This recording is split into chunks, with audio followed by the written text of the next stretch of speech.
Lodi, magandang hapon po sa inyong lahat. Ito naman po ako nagtitinda sa Barangay Silang. Dito lang po ako pumipisto.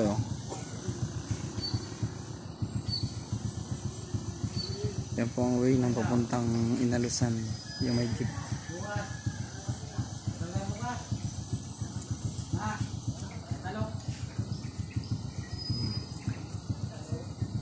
National Road, Lopez to Katanawan Road.